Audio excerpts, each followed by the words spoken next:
Sometime during the crossing to Big Island, a dark green presence in the rain-soaked afternoon, the wind shifted to the northwest, a fair weather quarter. Patches of blue sky appeared.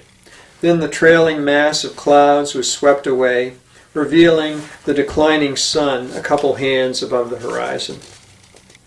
The clearing sky lifted our spirits. By the time boats were beached and unloaded, Big Island's dripping evergreens were bathed in sunlight. In the forest shadows, a white-throated sparrow solemnly sang, "Old Sam Peabody, Peabody, Peabody." "This could be the right time for that team-building thing we talked about," Eve said, as she, Joel, and I watched the girls set up their tents beneath the white pines. "We're all wet and tuckered out," I replied. "We could stew up some Dinty Moore, have a check-in to gauge everybody's mood, and crawl into our sleeping bags."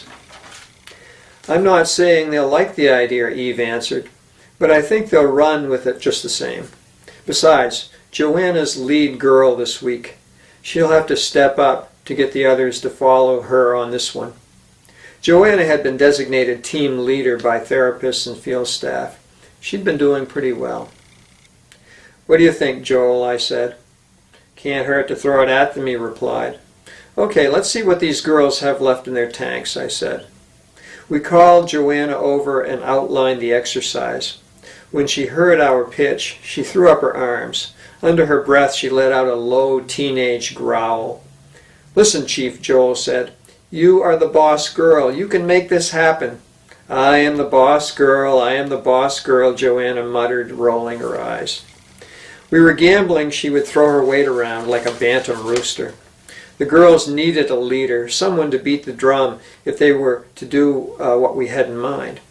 A few weeks before, Joanna would sit off by herself, legs tightly crossed, as the other girls spoke their minds around the campfire.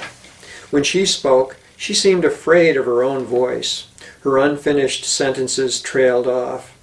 But Joanna had paddled a lot of miles since then. She had worked hard on asserting herself. What happened next proved she was no longer that skittish young lady from the early days. Everyone circled up, while Eve, Joel, and I stood some distance away. "Look, dudes, we can make this work," we heard Joanna say. Kim and Karen leaned against their paddles. Leslie, Debbie, and Darcy had slumped down on the mossy ground. All seemed captivated by Joanna's hands, which wove a cat's cradle with invisible string, explaining what needed to get done. The plan was to tie each girl's wrists with bandanas. Yoked together in a human chain, they would prepare supper. "No way, man," everyone would have shouted weeks before. But camping on the shores of loon-haunted waters had worked a spell on these girls.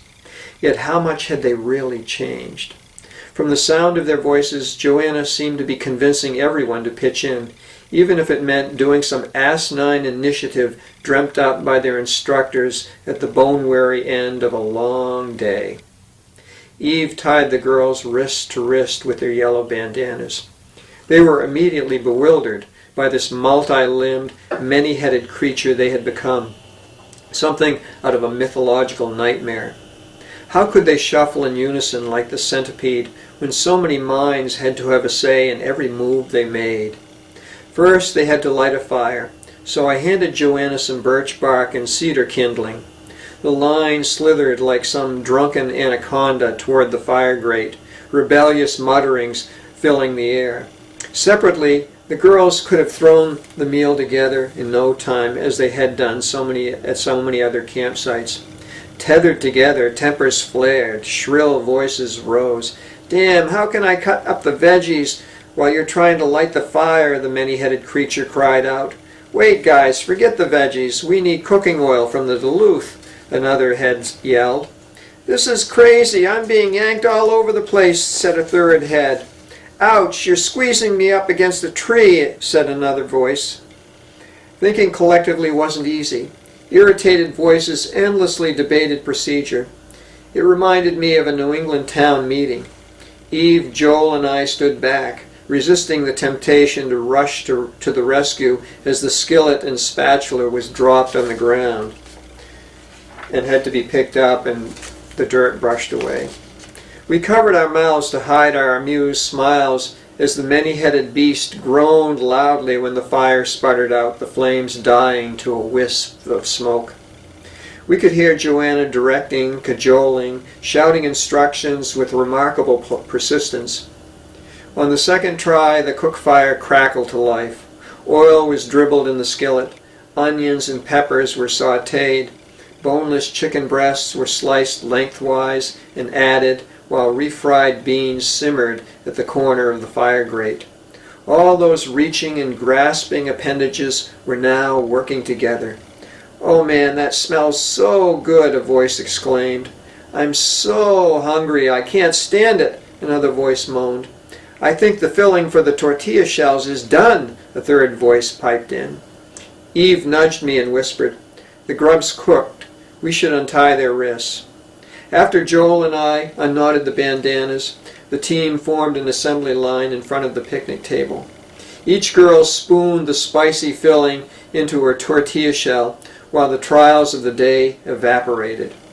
Though we knew tomorrow the team would joke about the cruelty of cooking supper tethered together, tonight everyone thought only of filling their bellies.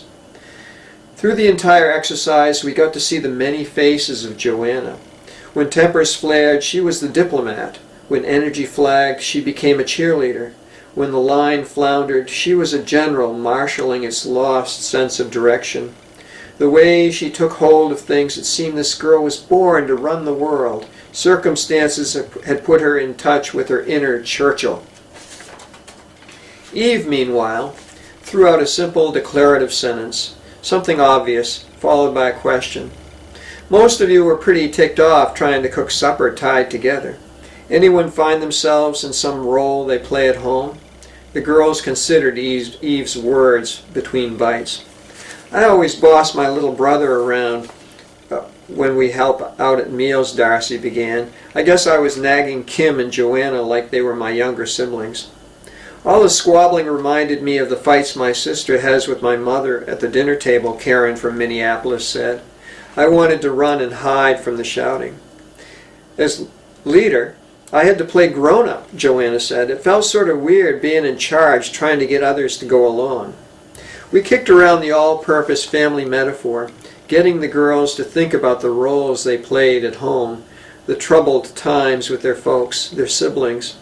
Seeing the connections was vital, so we backed up the reel and looked at it again in slow motion. This didn't come natural to girls who had landed in the program due to a lack of reflection. Pondering their actions had been on the menu morning, noon, and night. It had been a good day to get at the root causes of frustration, the positive steps they could have taken. The stage had been set that evening on Big Island for such inner work. A fire near enough to a lake to hear water lapping the rocks, with stars wheeling in their celestial course. It was the atmosphere of the woods and evening repose that invited the girls to peer inward. Often we'd begin with the anger girls harbored toward us for making them paddle into the wind all day, anger toward their parents for sending them to the program. Sometimes after a hard day it all came boiling over. Girls sobbed, buried their heads in their hands, yelled. We could work with outbursts. "Sounds like you had a pretty tough day," an instructor would say to a girl's sudden tears glistening on her firelit face. In my trainee days, I thought such obvious statements made us sound like idiots, but girls needed their sorrow acknowledged. Once you let them know you were aware they were hurting, most girls were ready to consider what glimmers of hope lay on the other side of pain.